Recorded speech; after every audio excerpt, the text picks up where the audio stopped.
اعوذ باللہ من الشیطان الرجیم بسم اللہ الرحمن الرحیم وعن ابن عمر رضی اللہ عنہ قال رسول اللہ صلی اللہ تعالی علیہ وسلم لا حسد الا علی اثنین رجل آتاہ اللہ القرآن فهو يقوم به آناء الليل وآناء النهار ورجل آتاه الله مالا فهو ينفق منه آناء الليل وآناء النهار۔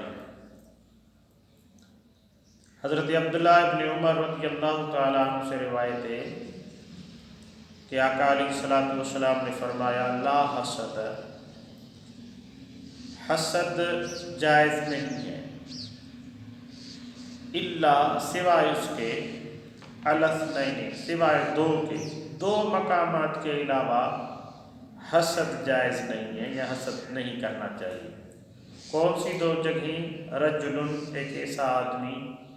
آتاہ اللہ القرآن جس کو اللہ تبارک و تعالیٰ نے قرآن کی دولت عطا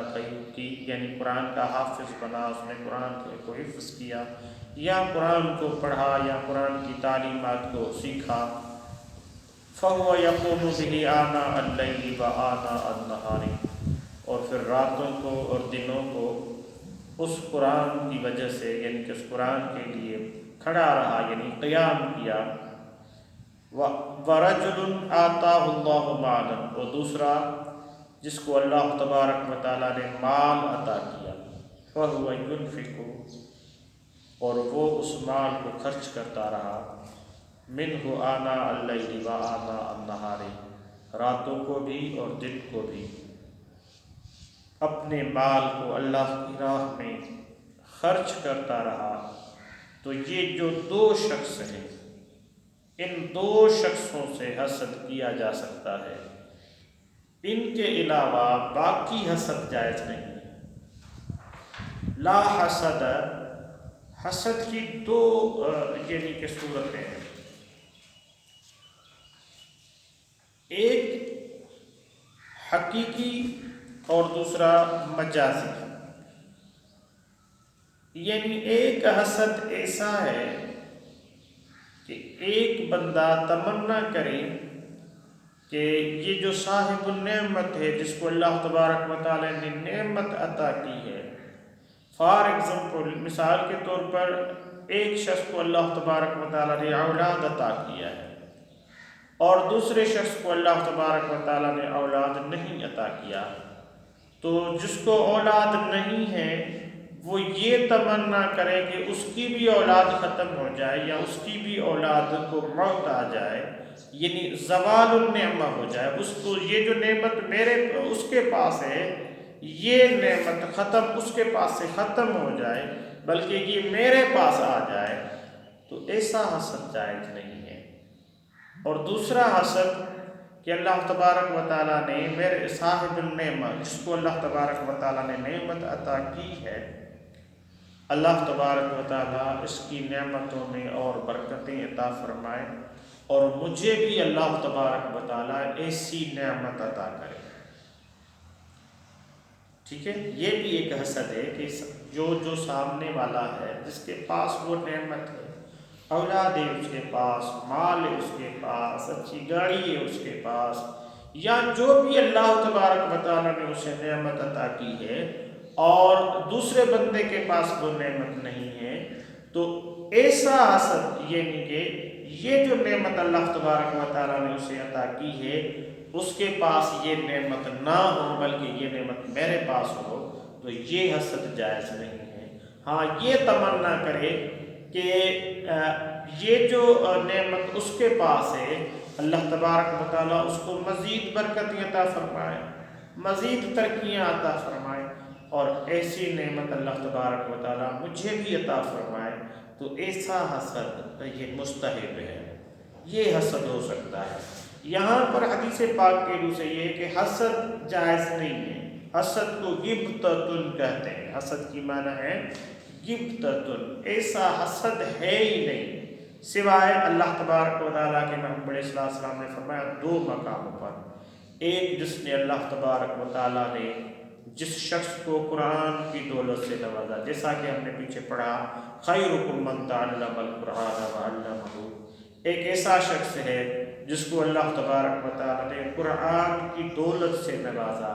قرآن پاک کا علم عطا فرمایا، اس نے قرآن پاک کو حفظ کیا، بہت اچھی آواز ہے اس کی قرآن پاک پڑھنے کے لیے،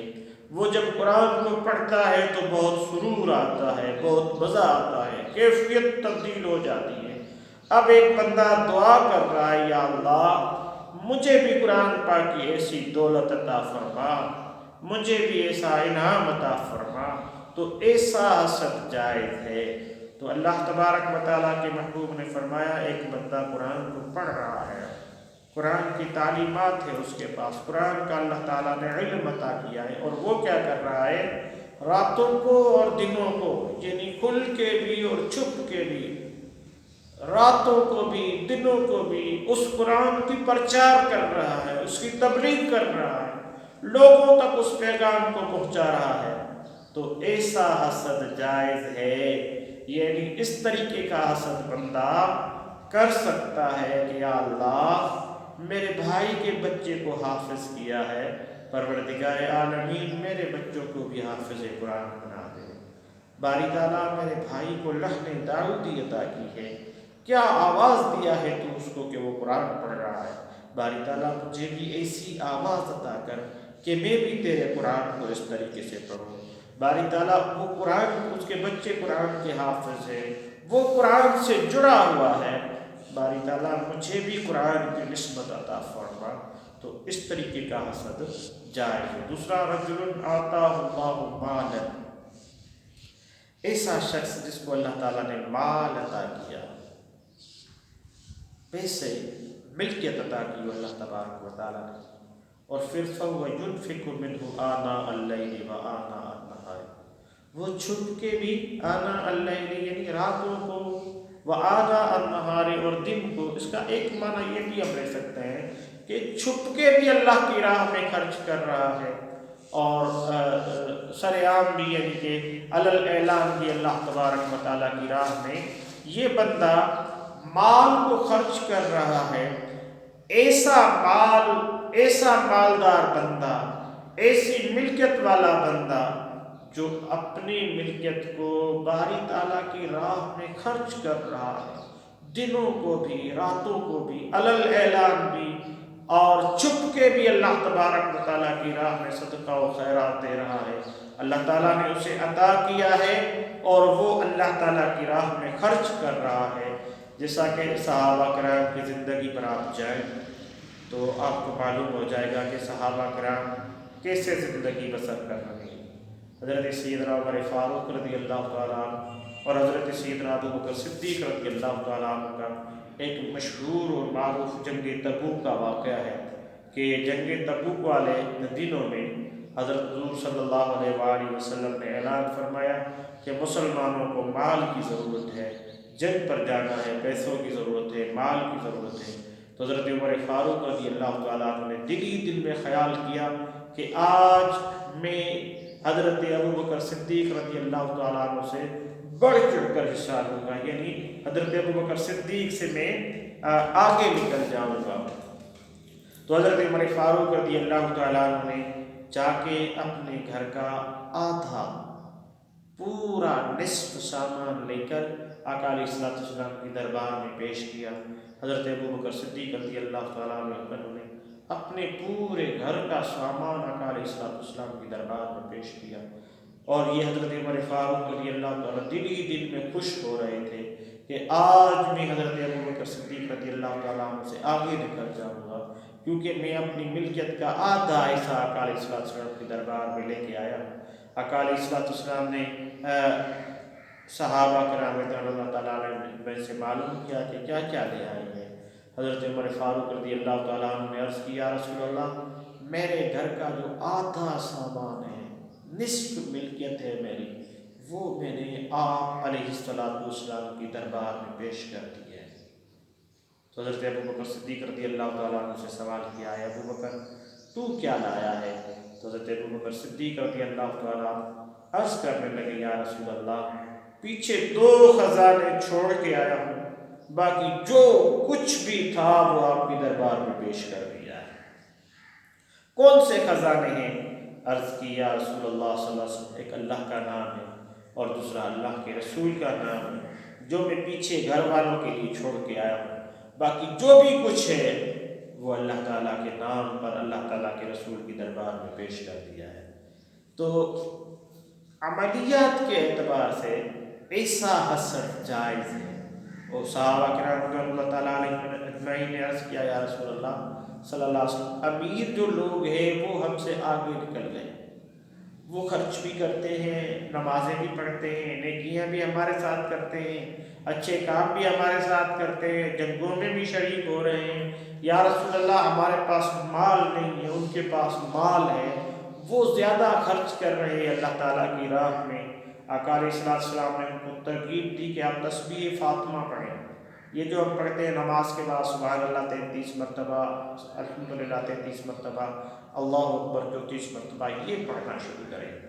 پھر غربا نے وہ تسبیح پڑھنا شروع کی تو جو امیر صحابی تھے انہوں نے بھی وہ تسبیح پڑھنا شروع کر دی۔ آقا علیہ السلام نے خود کی دربار میں پھر عرض کیا یا رسول اللہ یہ تو امیر لوگ بھی کر رہے ہیں، ہم بھی کر رہے ہیں اور ہمارے ساتھ امیر بھی کر رہے ہیں۔ اللہ تبارک و تعالیٰ کے محبوب علیہ السلام نے فرمایا ذالک فضل اللہ یؤتیہ من یشاء، یہ ان کے اوپر اللہ تبارک و تعالیٰ کا فضل ہے جسے کوئی بھی روک نہیں سکتا۔ لہٰذا